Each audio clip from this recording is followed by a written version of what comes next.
Hola a todos, bienvenidos a eSports Generation, otro lunes más, y ya van 5 en el primer informativo sobre eSports. Como siempre, os agradecemos que estéis ahí con nosotros y os aseguramos que hoy tenemos, como siempre, un programón que ya no es que esté a la altura de los anteriores, es que lo supera ampliamente. Venga, no os lo perdáis, ¡comenzamos!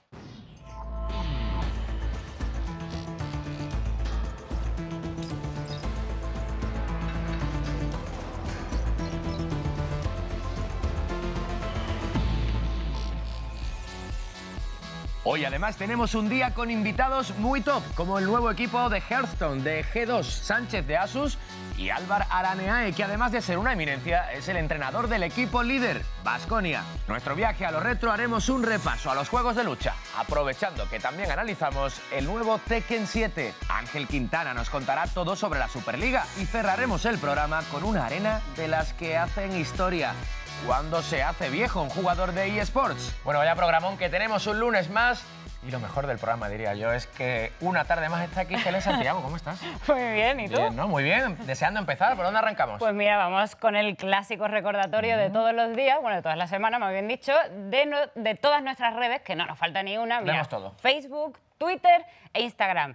Y ya que estáis, escribidnos a nuestro hashtag eSports en Gol, que os leemos a ver qué ponéis, ¿eh? Somos trending topic casi todos los lunes, así que muchas gracias. Sé bueno, Por cierto, un saludito además a los que nos estáis viendo en Gol, en Twitch y en el Twitter Live de Gol, que también estamos ahí. Desde luego, opciones hay para aburrir, Somos pero buenos pesados. Atentos, vamos a la actualidad, porque ya tenemos oficialmente el mejor jugador de Pro Evolution Soccer y es Gui Fera, un brasileño. Como siempre los brasileños, todo lo que sea fútbol, sí, en todas ahí las estamos opciones. viendo las imágenes de esa final. Además de ese título de la Copa, que no es poco, se va a llevar a casa un premio, atención, de $200.000 merecidos. Helen, pero mal, ¿eh? es un pico, ¿eh? Pero entre esto y la Champions, vaya fin de semana Sí, señor. futbolero en Sí. Cardiff, ¿eh? Aquí pudimos hablar con uno de nuestros representantes Eso de es. la final, ¿te acuerdas? Sí, Alex Alguacil, sí, sí, sí. que no ha podido ser porque se quedó a las puertas, se quedó en la semifinal, pero aún así, a él y a todos los españoles, que había 3 en total, Han hecho un les buen damos papel. la enhorabuena porque, bueno, ya es un mérito haber Enhorabuena. llegado hasta allí. Hablando de Cardiff y de Champions, te hubiera gustado estar allí, ¿eh? Desde Ya, un punto ¿cómo de me la vista- querías desde un meter? punto de vista colchonero te hubiera encantado, Ya. no ha podido ser. Mejor aquí me lo ahorro. Perdona, no quiero hacer más daño. Mejor. Atentos, otra noticia. Atención, porque G2 está de estreno, ya que irrumpe en la escena española de Hearthstone con 2 fichajazos, Krigan y Kaisercillo. Pero qué mejor que sus protagonistas para hablarnos de ellos, porque tenemos a uno, Kaisercillo, por Skype, y Ajá. a Krigan aquí al ladito. ¿Qué tal? ¿Cómo estás? ¿Qué tal? ¿Cómo Bien, estás? Encantado de estar aquí. Mira, que queríamos preguntaros primero a los dos, si quieres empezamos por Krigan, que te tenemos aquí, y luego si quieres Kaisercillo completa, ¿cómo le podemos explicar a alguien que no tiene ni idea en qué consiste Hearthstone? O sea, como a mi padre, por Muy bien. ejemplo. Bueno, el Hearthstone es un juego de cartas online, primero de todo. Es un juego de estrategia donde los turnos requieren mucho pensarlos. La gracia que tiene es que es muy fácil de empezar a jugar, porque al principio es muy sencillo, pero cada vez conforme vas avanzando se va complicando la cosa, ¿no? Y a partir de ahí es donde ha salido el juego competitivo. Ujú. ¿Cómo dirías o cómo definirías en este caso, Kaisercillo, por ejemplo, cómo es tu juego? ¿Qué te caracteriza a ti particularmente? Digamos que soy un jugador más agresivo de lo normal, que se la juega bastante. Y bueno, aparte tengo todo tipo de mazos para jugar, entonces, pues bueno, yo creo que ahí se basa un poco mi juego, en la agresividad y en la polivalencia. Tú conoces Krigan, además, el juego prácticamente desde que salió. Sí, así es. Yo me apunté desde la beta cerrada porque yo soy un fan de los juegos de estrategia y vi que Blizzard iba a sacar un nuevo juego de cartas y tal, y me apunté y enseguida me enganché. Y Kaisercillo, ¿por qué crees que precisamente ahora hay un repunte del juego en España? ¿Qué ha cambiado? Pues creo que el juego, o sea, las expansiones que había hecho Blizzard las estaba haciendo bastante mal y ahora está orientando un poquito mejor la base del juego, la base del factor aleatorio, lo están haciendo bastante bien. Entonces, ahí el último mes de Leyenda hubo 30.000 personas, mientras que anteriormente estaban llegando 6.000 a Leyenda. Entonces, ahí ha repuntado mucho. Bueno, y Kaisercillo, ¿cómo te sientes tú con este fichaje? Porque tú has dicho que esto es como estar casi en el Atleti, ¿no? Que yo sé que tú eres de los míos. Ahí te ha ganado, ¿eh? Ahí te ha ganado. O sea, a mí me ha tocado la patata ahí. Yo era un jugador de League of Legends hace ya tiempo. Ahí era Diamante 1, en plan, todavía jugaba. Y cuando salió G2, pues yo seguía a G2. Es un equipo español, es un equipo que me gustaba bastante y yo le seguía. Entonces, digamos que de alguna forma es como si fuera mi equipo en los eSports. Entonces para mí es una oportunidad muy buena y aparte es algo que es un equipo que siempre me ha gustado y el cual siempre quería estar aquí. Krigan, decíamos que está viviendo un boom, decías tú con tus palabras. Sí. Hearthstone, ¿por qué hasta ahora no? ¿Por qué no tenía tanta trascendencia en los últimos tiempos aquí en España? Bueno, yo creo que Blizzard ha hecho muchas cosas bien, ¿no? Sobre todo las nuevas expansiones están sacando cartas muy interesantes. Yo creo que hay mucha más gente que lo juega y a partir de ahí hay mucha más gente que lo ve también. Es algo que se ha descubierto hace muy poco aquí en España. Han habido muchas empresas muy importantes que han invertido muy recientemente en Hearthstone y creo que a partir de ahí pues ha resultado todo este crecimiento. Oye, y habéis logrado la clasificación para la ESL Masters. ¿Qué pinta le veis? Tiene una pintaza brutal, la verdad. Es la competición, yo creo, más importante hasta la fecha de Hearthstone. Se va a retransmitir por internet, va a ser muy profesional, así que yo creo que es algo que todo el mundo le va a encantar. ¿Hay esperanzas ahí o no? Sí, bueno, somos 2 de 8 miembros de G2 Vodafone ahí en la competición, así que esperemos que por lo menos uno de los dos se la lleve. Bueno, muchísimas gracias a los dos por Y estar suerte. aquí y sobre todo mucha suerte. Kaisercillo, muchas gracias también por estar ahí a través de Skype. Mucha suerte para los dos. Y atentos ahora porque vamos con una noticia importante, importantísima y seria, porque cambia por completo el panorama de la Superliga de Call of Duty y es la expulsión del equipo Team MRN por suplantación de identidad. Sí, pero para aportar voz y sabiduría, pues nadie mejor que alguien que va... Sobre todo pues, voz, ¿verdad? Las dos cosas, las dos cosas. Bueno, sabiduría Alguien también. que va muy sobrado de esas cosas, que es Ángel Quintana. ¿Qué tal? ¿Qué tal, Ángel? ¿Cómo estás? Yo siempre a vuestro servicio. Me alegro, Bueno, gracias. Oye, que el otro día nos sorprendió esta noticia, vimos Noticia un comunicado de la LVP y bueno, Sí. estamos hablando de algo muy serio, expulsión de un equipo que tiene repercusión, pero vamos a explicar a la gente qué es lo que ha pasado eso exactamente. es, parece que Evans, uno de los jugadores y también propietario de MRN, pues en su lugar contrató, se trajo un jugador extranjero para jugar en su lugar. Este es un problema recurrente, ha pasado más veces en el pasado, el hecho de que un jugador pues no sea él el que está a los mandos de la consola, sino que sea otra persona. Entonces, una vez nos hemos enterado en la LVP, pues evidentemente se ha aplicado una sanción bastante fuerte. Son 3 temporadas de expulsión para Evans y para MRN y algunos jugadores sí que no han estado tan involucrados estarán expulsados hasta la próxima temporada. Esto es interesante porque hay que recordar, para el que no lo sepa, que los partidos no son presenciales. Es decir, ¿cómo controla la competición? ¿Cómo controláis que realmente el jugador que dice estar jugando es el que está jugando la partida? ¿Qué armas tenéis para destapar esos fraudes? Efectivamente es un problema que es recurrente, como he dicho antes, y tenemos varios mecanismos, ¿no? El más inmediato es comprobaciones por voz. Nosotros nos metemos en la radio del equipo, intentamos escuchar a los jugadores y saber si son ellos. Evidentemente eso también se puede falsear. Claro. En casos más avanzados pedimos que tengan una cámara y podamos ver la persona con el mando mientras está jugando. Y ya todavía en casos aún más extremos se le puede incluso invitar a que venga a nuestras oficinas a jugar ya para tenerle claro y apuntarle con Hasta una ahí todo en pistola, corto, ¿no? Hasta ahí no, pero casi, ¿no? Este es un tema además grave que hay que tomarse seriamente. Piensa sobre todo en las empresas que patrocinaban a este equipo. Pues no Adultera estarán la contentos. competición, le resta credibilidad a la competición. Una Correcto. competición que además está muy bien organizada y que es muy profesional. Y además le da la vuelta un poco. Lo cambia por equi- completo esto, ¿no? Exacto, había equipos que tenían muy buenas oportunidades de irse a Madrid a las finales y ahora esto trastoca un poco todo, porque MRN todos sus partidos, tanto los de ahora como toda la temporada, cuenta como derrota 0-3 y ahora pues todo esto ha dado un vuelco. Ahora lo repasaremos en la pantalla. Pues eso te iba a pedir, vamos a ver cómo ha cambiado la clasificación eso y en todo lo general demás? todos los resultados de la Superliga ahora, Pues me voy para allá para hablaros de la Copa, hablaros también de todo lo que ha pasado en Call of Duty después de esta expulsión de MRN. Ya sabéis, en la Copa que había equipos de segunda, pero se la llevó el equipo de Giants. Copa Corte Inglés, que es como la Copa del Rey de fútbol, Exacto, ¿no? Más o ahí menos. les tenemos. Van últimos en la liga, pero se han llevado este título. Es un título menor, pero al menos les sirve para arreglar un poquito cómo iba la cosa. Ya sabéis que en la Copa además hay equipos de segunda división. De hecho, Heretics era el único representante de esta competición, pero cayeron en el primer partido contra G2 en semifinales. G2 que llegaría a la final con este resultado de 2-1. Pero vamos a repasar la trayectoria del equipo campeón, que es Giants. Lo dicho, iban últimos, pero consiguieron ganar primero 2-0 a Baskonia. ¿Qué le pasa a Baskonia? Van líderes en la liga, destacadísimos. Pero ya fueron a un clasificatorio de la Challenger, perdieron contra Kiev muy mal. Presencialmente flaquean. Muy mal, además, es que no sabemos qué les pasa muy Se bien al ponen equipo de nerviosos Baskonia. con el público, quizá. 2-0 aquí contra Giants, de hecho vamos a ver alguna jugada. No sabemos muy bien, lo he dicho, qué le pasa al equipo de Baskonia, pero tienen que empezar a preocuparse. Luego vendrá Álvaro, le podréis preguntar.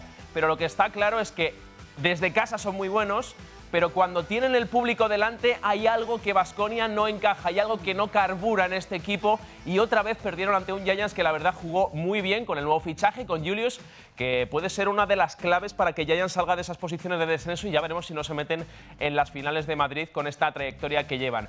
En la gran final, Giants jugó contra el equipo de G2 Vodafone, les veíamos antes que habían ganado Heretics, pues en esa gran final Giants también se impuso, jugaron francamente bien G2 Vodafone que hicieron lo que pudieron, pero lo dicho, este nuevo Giants pinta francamente bien. Hay gente que teme, que tiene miedo de que accedan a las finales de Madrid y puedan dar la sorpresa, a pesar de que han ido últimos, lo dicho, media parte de la temporada. Luego veremos una jugada más en detalle, pero ahora nos vamos con Call of Duty, la jornada número 13. Empezamos por los resultados llamativos. Bueno, empezamos también evidentemente con ese 3-0 MRN, que ya todos sus partidos cuentan como derrota.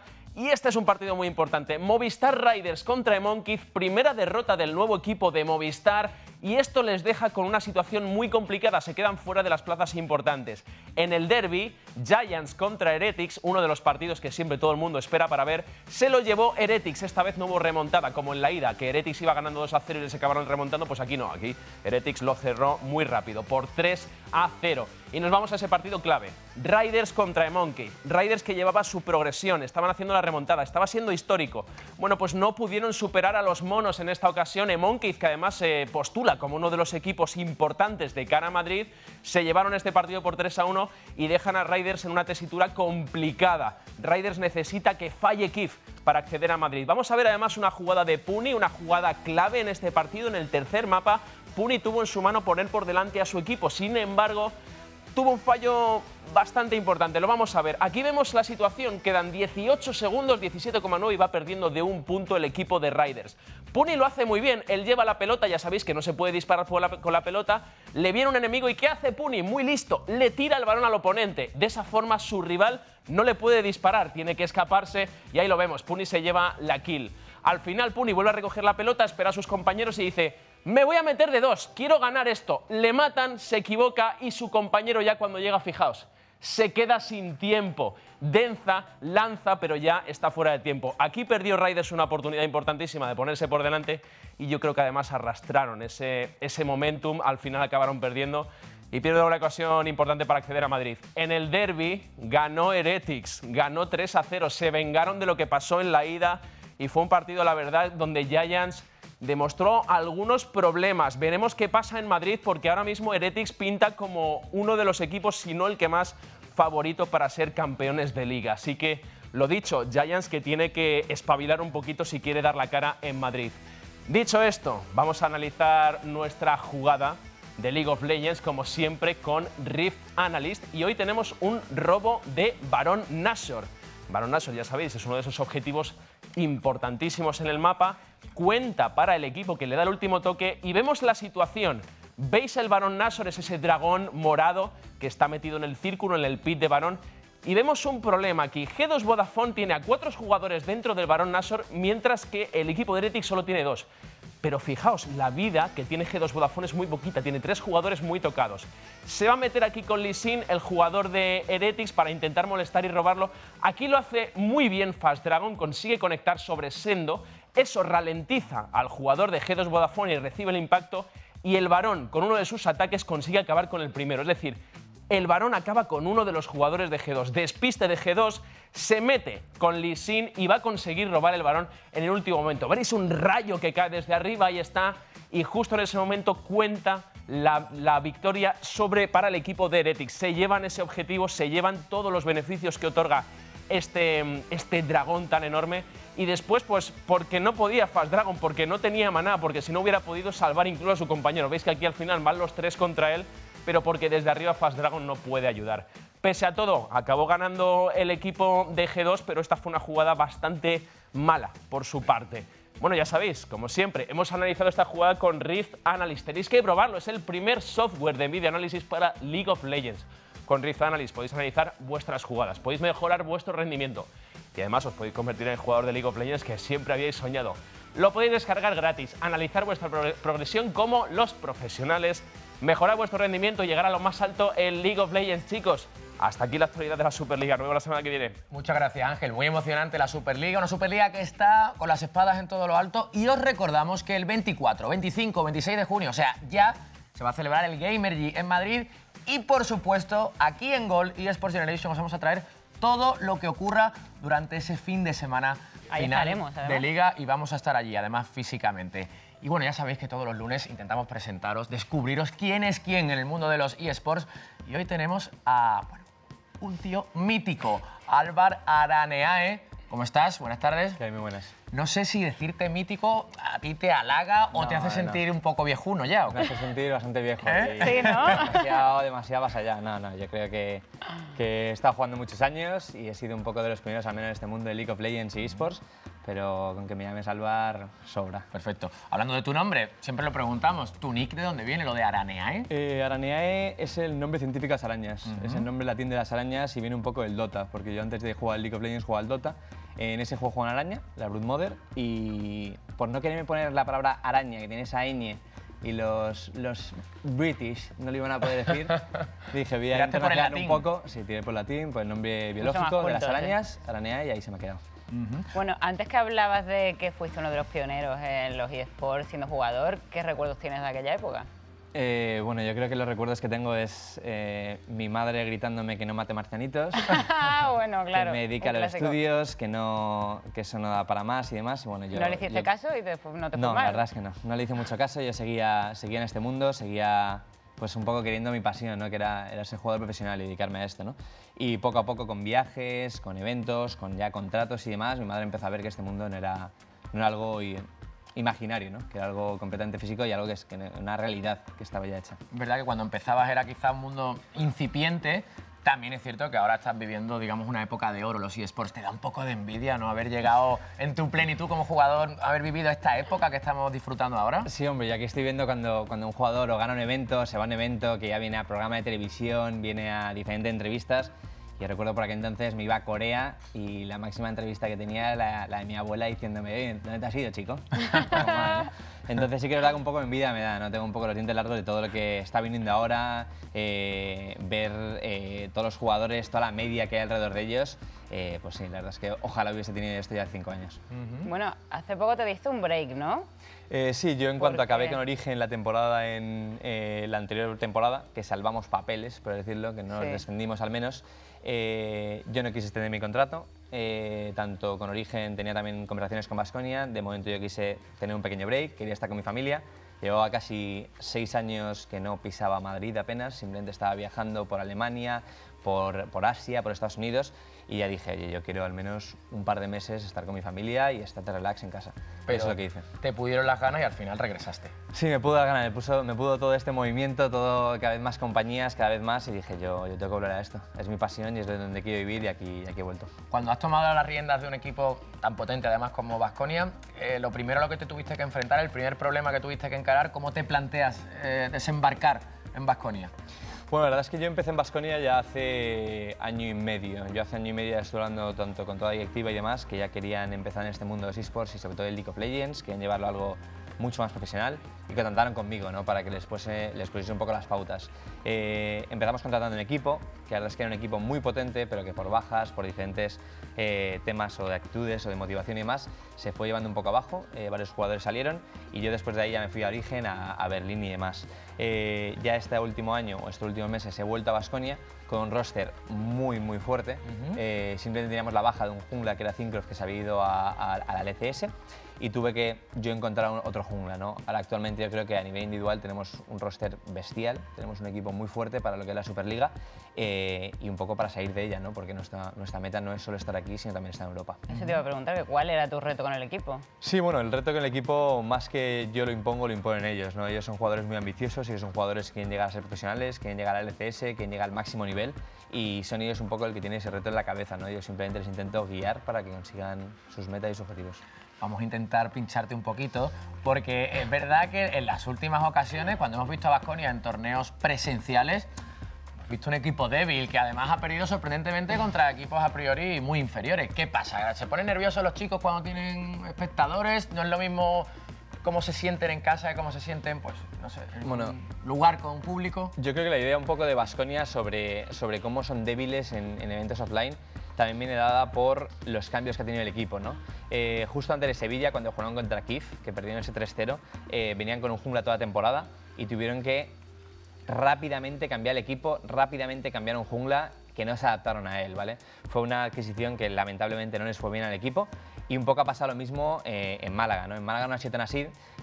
Yo también quería ver cómo eran los jugadores. Jugamos contra un equipo desconocido, porque la adquisición de Gilius por parte de Giants le hacía un equipo completamente nuevo, ya que nosotros habíamos estudiado bien cómo era el jungla anterior, que era Tinks, pero no a Gilius, era una incógnita para nosotros, no teníamos referencia suya, no sabíamos cómo estaba jugando, yo no sabía qué podía analizar de él, ¿no? Entonces eso me pilló a mí un poco también en un mal estado, ¿no? Es decir, no tengo ninguna referencia de este jugador, no sé cómo va a jugar, sé que viene el máximo nivel, que es la LCS, ha estado varios años en la LCS y ahora estaba en la Challenger Series de América, entonces tenía pocas herramientas con lo que trabajar eso, ¿no? Yo a la vez en el escenario se lo dije a los jugadores, ¿no? Yo les dije, yo aquí cero presión, soy vuestro primer evento, nuestra meta ahora mismo a corto plazo va a ser Gamer Geek, es el evento que yo quiero ganar, la copa la dejo en un segundo plano, ¿no? No quiero presión sobre vosotros, jugar como sepáis, divertiros y ya está. Y de ahí yo lo que hago es analizar y ver cómo ellos han actuado en ese evento para poder trabajar sobre eso. Y gran parte de ese análisis, de ese trabajo, se hace en la Gaming House. Hemos visitado vuestra Gaming House, espero que nos hayamos molestado mucho, ¿no? No, para nada. Y nos hemos ido a Vitoria y esto es lo que nos hemos encontrado.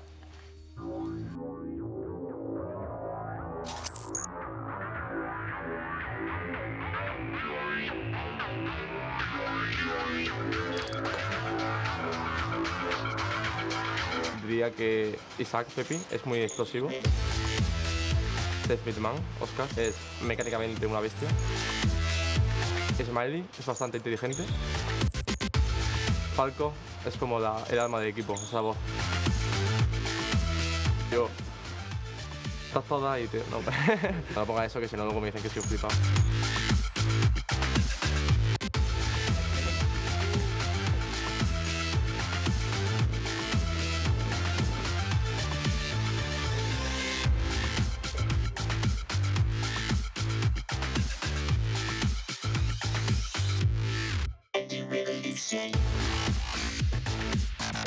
I'm proud of playing with the best team in Spanish League.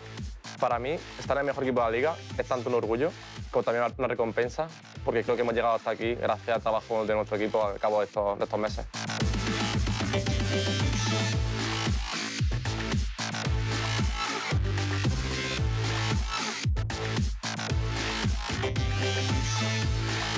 Esta vez la recojo yo, pero en esta casa se recicla.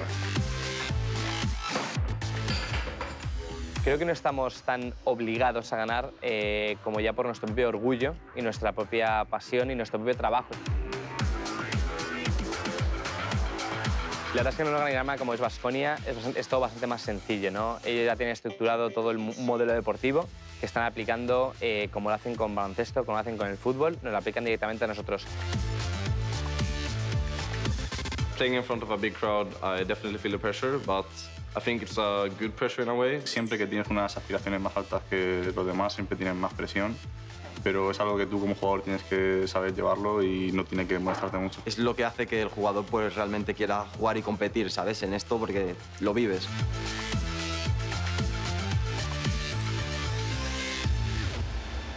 Bueno, Álvaro, mucho curro que la gente no ve lo que hacéis ahí en esa Gaming House. Sí, muchas demasiado, horas. Demasiado. La convivencia buena, ¿no? Por lo que... Sí, muy bien, la verdad. Los jugadores han notado mucho. Yo poco a poco he ido poniéndoles un poco de normativa mínima en la casa y la verdad es que... Eres durillo, ¿eh? No. Bueno, oye, hemos hablado de tu pasado, de tu presente y tu futuro. ¿Cómo lo ves? ¿Cuáles son tus aspiraciones? ¿Dónde te gustaría verte? Bueno, la verdad es que esto de ser entrenador llega a cansar, ¿no? Llevo ya casi 3 años siendo entrenador. Empecé con el Fnatic, seguí con Origen, estuve en Baskonia y he vuelto a Origen y ahora de nuevo Baskonia. La verdad es que llevar 5 chavales de este mundo es duro, ¿no? Cuesta bastante. Para todos esos padres de 5 hijos lo sabrán. Yo ya lo sé por propia experiencia, pero bueno, la verdad es que para mí el mundo de los eSports es donde quiero estar. Me quiero dedicar a cualquier faceta de esto y es donde quiero quiero trabajar el resto de mi vida. Muchas gracias, Álvaro Araneay, que no te vayas porque te vamos a tener también en el debate, que va a ser muy interesante. Pero no os perdáis esto porque yo creo que es una de las secciones favoritas. Una semana más vamos a dedicar unos minutos a hablar de los antepasados, los orígenes de los eSports. En esta ocasión, como siempre, con nuestro Albert García, vamos a hablar de los abuelitos de los juegos de pelea.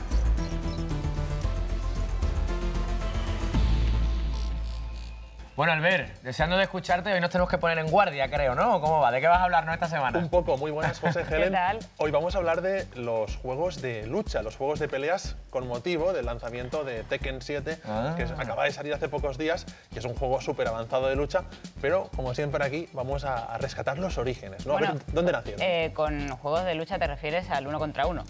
Exactamente, el combate por antonomasia, el combate más puro, el enfrentamiento, el cara a cara. Y para buscar los orígenes de este tipo de juegos, vamos a rescatar una de las reliquias de los orígenes de los juegos de lucha, como es Karate Champ. Karate Champ es un juego de 1984. ¿Del 84? Del 84. Que ahí lo estamos viendo. Ahí lo estáis viendo. Viva el pixel. Es uno de los primeros juegos de lucha de enfrentamientos 1 contra 1. Pero bueno, es bonito, ¿no? Visualmente, te digo, estamos hablando del año 84. Está muy chulo. De hecho, es un videojuego muy simpático de combates que sigue la trayectoria de un karateka a medida que va evolucionando, ¿no? Como un deportista de los eSports, pero así como virtual. Fijaros cómo entra en el gimnasio para entrenarse y para competir, y que era muy molón en su época. Ahí podías pelear ya un jugador contra otro. Sí, totalmente. De hecho, tenía un sistema muy curioso porque cada jugador tenía dos palancas de control, dos joysticks. Con una controlabas el movimiento del personaje y con la otra dabas los golpes. Es un sistema de control muy curioso hoy en día, pero que está divertido, y hoy en día no es muy recordado, Karate Champ, pero es muy molón. Sí que es molón, sí que es molón. Sí. Más cositas, avanzamos un poquito, claro. Venga, porque vamos. traigo bastantes juegos. El siguiente es muy mítico. El siguiente es un nombre que todo el mundo lo conoce, Street Fighter. A ver, que lo estoy Bueno, viendo ahí. Street Fighter. Pásatelo. Pero Bueno. antes de llegar a este, Ay. aquí tenemos Street Fighter 2, Sí. porque el que vamos a hablar ahora es el primero. El primero, que es el que estamos viendo. Aunque estamos viendo. Street Fighter 1, que es el que cumple este año 30 años, es el gran olvidado de los videojuegos Que de todo lucha. el mundo se piensa que empezó con el 2. Sí, casi que empezó con el 2, Sí, ¿no? sí, todo el mundo piensa que Street Fighter es el 2, pero no. Antes hubo el primero, que estaba muy bien, fue muy revolucionario. De hecho, yo pienso que fue demasiado revolucionario. Fue un juego avanzado su tiempo. Introdujo una cosa, que era 6 botones. Imaginaros en aquella época estar en un arcade con un juego con 6 botones. La gente no sabía eso cómo se jugaba. Se pensaban que eso era una cosa muy complicada, ¿no? Pero fue muy potente y, vamos, impresionante. Háblanos del 2, por favor, que me tienes aquí intrigado. Hablamos del 2 Y empieza a pasarnos reliquias empezamos de esas, hombre. el despliegue. A ver, Aquí Yo tenéis me quedo Street con Fighter este. 2. Yo me quedo con A ver. este. Helen, Vamos a enseñar. Por favor. el cartucho. Bueno, qué mítico. Mira, Blanca, me encantaba, era la que cogía yo siempre. Street Fighter 2 no Menudas necesita... palizas daba yo con Blanca.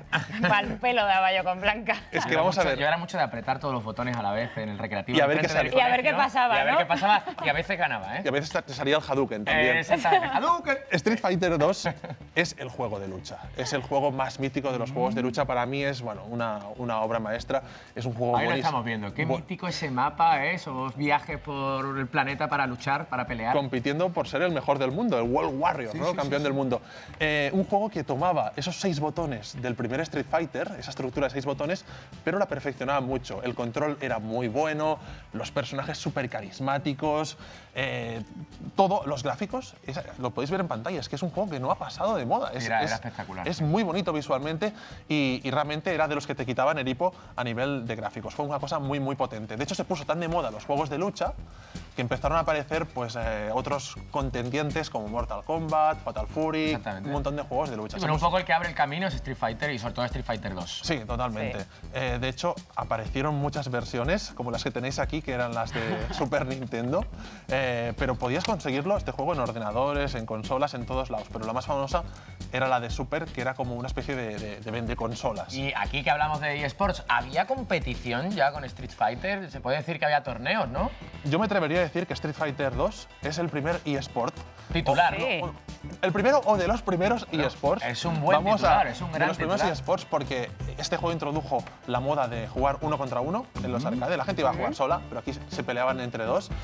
Y se hicieron muchos torneos de este juego. A principios de los 90 en Japón hay torneos súper profesionales de Street Fighter 2 que os sorprendería verlos hoy en día y que son una maravilla. Bueno, y de la película que hicieron, mejor corremos un tupido velo, ¿no? De la película de Jean-Claude Van Damme mejor no hablamos. Mejor no hablemos. Y Raúl Juliá. Eso no vamos a poner imágenes ni nada. Fuera, pero hablemos, si queréis, de más juegos de lucha y de otro mítico de los videojuegos de lucha, Virtua Fighter. También os los traigo. Hombre. De Sega, ¿no? De Sega, eso mismo. Aquí los tenéis. Para ti. Aquí ya tenemos CDs. Como Aquí ya tenemos CDs. Sí. Estamos hablando de que la evolución. Estamos hablando del año 93. Aparecen primero en los salones arcade y luego aparecen para consolas como la Saturn, para PC, para diferentes plataformas. Juego de lucha que introdujo las 3D. Lo estamos viendo ahora en pantalla. Lo que mola este juego visualmente en 3D. Hoy en día se ve un poco... Se ve un poco de cuadradito, Es un 3D rudimentario, ¿no? Pero bueno, 3D, ¿no? 3D cincelado. 3D en mármol. Totalmente. Con esas texturas planas de colores pues muy planos. Sí. Pero en su momento era espectacular. El movimiento, la suavidad. Es verdad que llamaba mucho la atención esos primeros muñecos en 3D, esos primeros personajes en 3D, te dejaban... Sí. Además, este Virtua Fighter imitaba diferentes estilos de combate, reproducía pues artes marciales como el judo, la lucha libre, jiu-jitsu y estos nombres japoneses tan raros. Y fue una cosa realmente espectacular. Visualmente, me decíais ahora, se ve un poco anticuado, ¿no? Poco a poco fueron saliendo más videojuegos de lucha y uno de los que vinieron después es el Tekken. Bueno, de la primera Play, ¿no? De la primera PlayStation, uno de los juegos más míticos de la primera Play, uno de los abanderados de aquella consola. Y lo que hizo es mejorar un poco la estructura de Virtua Fighter en el sentido de que, bueno, ya veis que se ve un poquito mejor, se ve un poquito más detallado los gráficos, las texturas más bonitas. Hay un salto de calidad. También tiene diferentes estilos de lucha y fijaros que dura hasta hoy. El motivo de hoy de hablar un poco de la sección era de este Tekken 7, del que luego hablaremos más en profundidad. Ahora vamos a hablar del Tekken 7 con Inés Barrio Canal. Pero antes de que te vayas, tienes una sorpresita, una cosa mítica que es oro viejo. Oro viejo. Esto hay que verlo, Vamos a ver el combate conocido como el combate de juegos de lucha en el mundo de los eSports más conocido y más brutal de todos los tiempos. Vamos a ver. Atentos a las imágenes y al sonido. Bien, ¿eh? Al sonido también es muy importante porque vamos a ver un enfrentamiento entre dos jugadores del año 2004, el japonés Justin Wong y el chino Justin Wong y el japonés Daigo Uemura, que me estoy liando con estos nombres tan que te acuerdes de los dos nombres, muy bien, ¿eh? Justin contra Daigo y hay una remontada brutal.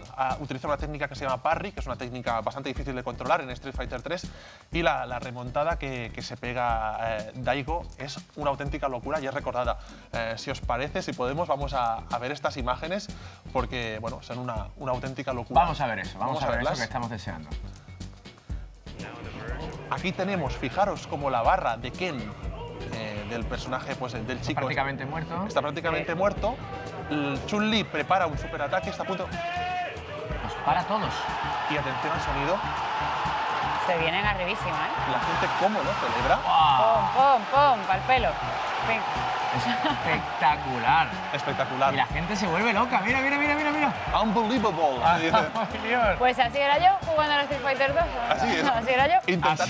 De hecho, eras tú, la que no era Esa era yo, chino, eras tú. era una suplantación también. Intentaron repetir la jugada al cabo de los años, pero no pudieron. Fue algo mágico en una final de ese torneo Evo, de los más míticos de juegos de lucha, y un combate que a la gente siempre se le ponen los pelos de punta. Tremendo. Arqueólogo, nos trae joyas todas las semanas. Un lujazo tenerte aquí, Albert García. Muchísimas gracias. Como siempre, y como os decimos cada semana, podéis mandarnos a través de nuestras redes sociales, pues no sé, ese juego, ese cartucho que tenéis ahí, esas joyas, esa consola antigua, en fin, las cosas más emblemáticas de vuestra colección, nuestras redes sociales, lo compartís y lo vemos todos, esos tesoros que tenéis.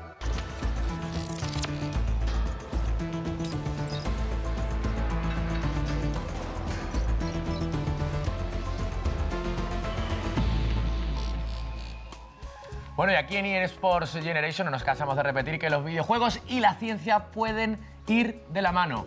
Pero mejor que lo diga yo, mejor que lo digas tú, Helen, que lo diga nuestro Javier Santaolalla, nuestro científico, nuestro físico de cabecera. ¿Cómo estás? Hola, muy bien. Y hoy además con mucha ilusión de hablarles de la ciencia detrás de uno de los primeros eSports de la historia, el StarCraft. StarCraft está lleno de ciencia ficción. Bueno, en principio sí hablamos de una física imposible, pero es que los tiempos corren y la ciencia hace milagros. y hoy poco a poco estamos más cerca de que este tipo de cosas sean realidad. Hoy te voy a hablar de 3 pinceladas científicas correspondientes a cada una de las 3 razas que aparecen en este juego. ¡Qué bueno! Los Terrans, los Protoss y los Zergs. ¡Qué bueno! ¿Sí? ¿Estamos Venga, por los Terrans? ¿Por dónde empezamos? Vamos a empezar por Pues vamos a hablar de esos trajes de los fantasmas Terrans que los hacen invisibles. Pero antes de hablar de la ciencia de invisibilidad, que es una cosa flipante, ¿verdad? Esto de ver sin ser visto y todas estas cosas. Hombre, estaría muy bien, la verdad. Sí, pues antes de hablar de esto me gustaría hacerles una pregunta. ¿Qué es lo que hace que algo sea visible? A ver, me juego el quesito, yo que era muy buena con el trivial. ¿Porque refleja la luz? Ahí ¿Quizás? a la Yo lo más sabía, rápido que tú. yo lo sabía, pero quería Te has querido darle... callar más. Quesito Que para- me llevara yo la gloria, ¿no? Quesito para Helen. Pues como sabemos esto, podemos de alguna forma manipular la luz reflejada para que un objeto sea invisible. Se ha conseguido este tipo de cosas en varios laboratorios siguiendo varias técnicas. Entre ellas, por ejemplo, usar metamateriales, que lo que hacen es de alguna forma esquivar la luz, haciendo que la luz nos rodee, como el agua rodea una piedra dentro de un río. Esto haría que no reflejemos luz y por lo tanto seamos invisibles. O también con dispositivos digitales, que lo que hacen es captar la luz de atrás y la emiten delante. Lo que está en medio, nuestros cuerpos serranos, Claro. pues quedan invisibles. Quedan invisibles. Sería una pena, por cierto, que se perdiera la humanidad nuestros cuerpos serranos. Esa es la parte mala de la, Bueno, de vez en cuando yo de la invisibilidad. no lo perdí, Oye, a mí me encantaría, como Harry Potter, tener una capa de estas que te hace invisible. La verdad que estaría muy bien. Por eso lo digo. Molaría Esto, mucho. esto es lo de los Terrans, pero ¿qué me cuentas? ¿Qué más me cuentas? Pues vamos con los protos, que en realidad, bueno, pues son conocidos, además de por la energía psiónica, que en la que no me voy a meter, por el tema del teletransporte de sus unidades. Qué bueno. Esto es Bueno, algo a ver, mágico, que ¿verdad? a mí esto me interesa más, Helen, que ahora mira, se acerca el mira qué rápido ha estado verano ahí. y me quiero ahorrar el avión. Pues yo no quiero amargarles el día, pero esto del teletransporte pues Va está un lento. poco No lo ves complicado. cercano, ¿no? De momento, pero también tengo buenas noticias porque van a flipar. Y es A que ver. se ha conseguido teletransportar partículas y átomos. Esto es real. Eso esto sí se lo ha había leído, conseguido. eso sí lo había leído. Sí, pero, gracias. Pero está lejos de que podamos Claro. teletransportarnos nosotros, ¿no? Claro, esto es gracias a la mecánica cuántica y una propiedad que se llama entrelazamiento cuántico. El problema, bueno, lo que habría que hacer, por lo tanto, es copiar los átomos, las propiedades Sí. cuánticas, y transportarlas a otro lugar del universo, pues usando el entrelazamiento cuántico. Las dificultades, pues que no es lo mismo teletransportar una partícula que cientos de millones de trillones que tienen nuestros cuerpos. Además, bueno, imagínate que sale pantallazo azul y se bloquea a mitad. Te quedas... No, efectivamente, Por partes. Te hay quedas muchas colgado. dificultades, pero sobre todo una de ellas, y es que no sabemos si el todo es la suma de las partes. ¿Quién nos dice que copiar exactamente todos los átomos y moléculas del cuerpo de Helen hace que tengamos a otra Helen en otro sitio? Es Anda, decir, buena pregunta. ¿qué lugar ocupan? Esto ya es Yo te filosofía, digo metafísica. que si a mí me consigues llevar a Hawái ahora mismo, me da igual si llego Aunque llegues yo. medio tonta allí, que no te importa, Si ¿no? llego medio tonta, me quedo en la playa Bueno, tirada y me da Si igual ese es el todo. caso, tengo otra forma que a lo mejor te gusta más, es una especie de tobogán cósmico, son los agujeros de gusano, otro temazo de la física, van a flipar. Bueno, a ver. Estos son atajos espaciotemporales que pueden conectar 2 puntos remotos del universo de forma inmediata, a través de, bueno, un túnel, como el metro de Madrid, pero a nivel cósmico.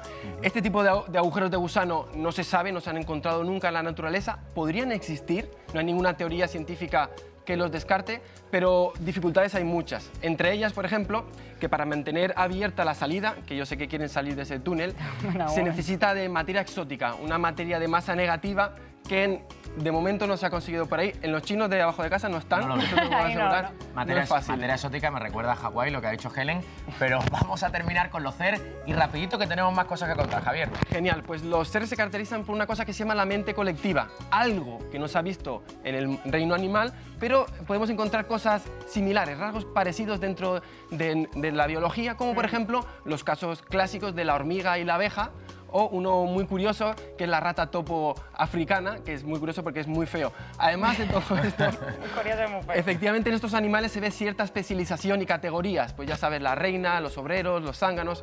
Esto es algo impresionante que ocurre realmente en el mundo animal.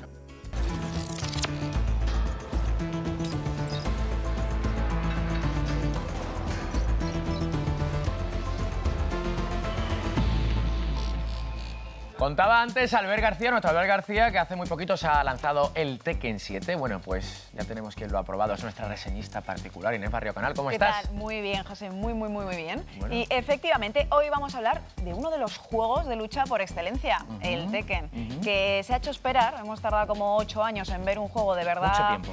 efectivamente bueno, pero bueno, ya lo tenemos aquí, la 7ª entrega viene muy completita y bueno. Oye, me has contado antes de empezar el programa, que te gusta mucho una opción que hay, que es de desbloquear muchas cositas. Te vuelve loca. Efectivamente, a ver, el juego viene muy completo, ¿vale? A pesar de los retrasos ha merecido mucho la pena.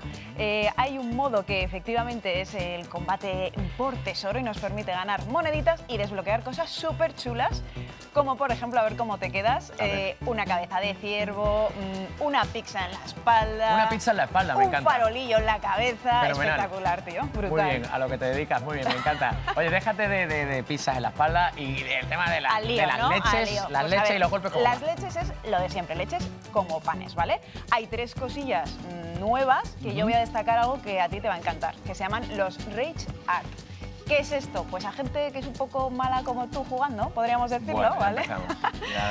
Cuando te queda poquita vida, el personaje entra como en un modo furia ahí a tope, entonces lo que hace es absorber daños y multiplicar la fuerza, con lo cual en un momento dado puedes dar una vuelta de tuerca a esa pelea y sorprender al rival. Por cierto, recordad que estamos viendo mucha leche, mucho golpe y mucha agresividad, pero que todos sepamos y recordemos que los problemitas se arreglan hablando como los arreglamos tú y yo todas las semanas. Exactamente. Querida Inés. Eso es. Esto nos va a dar mucho juego, ¿no? Nos va a dar muchísimo juego y sobre todo para algo que nos encanta. En un torneo, ¿no? Lo podríamos ver en un torneo. Totalmente. De hecho, es más, como Namco, bueno, Bandai Namco, que ahora se llama así porque antes cambiaron el nombre, Bandai Namco ha anunciado el Tekken World Tour, perdón, ya casi la lío, Tekken World Tour, y está apostando muy fuerte por los eSports. Entonces, esto que te digo del Rage Art va a dar muchísimo juego, estoy convencida y estoy deseando verlo. O sea, imagínate en una final y de repente, tasca, le dan la vuelta y gana el que no iba a ganar. Y lo que te digo todos los lunes, veredicto, mójate, venga. Veredicto, culpable. ¡Culpable! No, a ver, la verdad es que la espera, oye, ha merecido muchísimo la pena, ¿vale? Y por fin vamos a poder disfrutar de un Tekken como los fans de la saga estábamos esperando. Está genial, mola muchísimo ver a los viejos conocidos y mola también tener las cosillas nuevas para personalizar lo que te he contado. Ahora, lo malo. Yo siempre digo algo malo, ¿no? Para eso te traemos también, claro. A mí lo que no me ha gustado personalmente es el tema de los gráficos. Vamos a ver, o sea, muy bien el Unreal Engine, ¿vale? 4, que es el motor gráfico, muy bien, las cinemáticas se salen, súper guays, pero ¿qué está pasando? O sea, en plena pelea, no sé, a mí me deja cosas un poco, rarillas, ¿no? Un poco así, pero bueno, al margen de eso, que es una opinión bastante personal, es cierto que no puede faltar en las estanterías de los machacabotones. Muy bien, pues nada, Inés, muchísimas gracias. Estaremos muy atentos a ese Tekken 7 y no esperáis lo que viene ahora.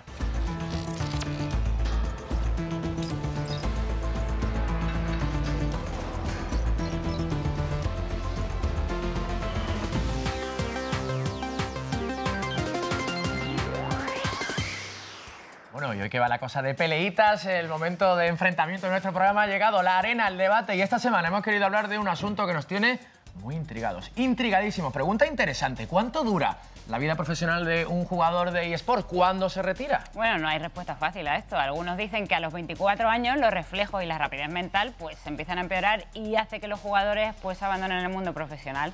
Pero ¿sucede lo mismo en todos los eSports? Es la pregunta. Por ejemplo, sabemos que en juegos tipo League of Legends los jugadores se suelen retirar bastante jóvenes, los shooters como el Call of Duty, que le gusta a nuestro Ángel Quintana, además es el caso, permiten una carrera un poco más larga. Pero para hablar de todo eso, y de alguna otra duda al respecto, tenemos de nuevo a Álvaro Araneae, que le hemos encadenado al plato aquí para que no se vaya. Y al otro lado, un jugador jovencísimo, un crack, el ADC de Asus Rock Army, Jorge Cabildo alias Sánchez. ¿Cómo estás? Bienvenidos los dos. Muy bien. ¿Qué tal? ¿Cómo estáis? ¿Bien? Pues muy bien, muy bien. La pregunta es clara. ¿Cómo de corta es la carrera de un jugador de eSports?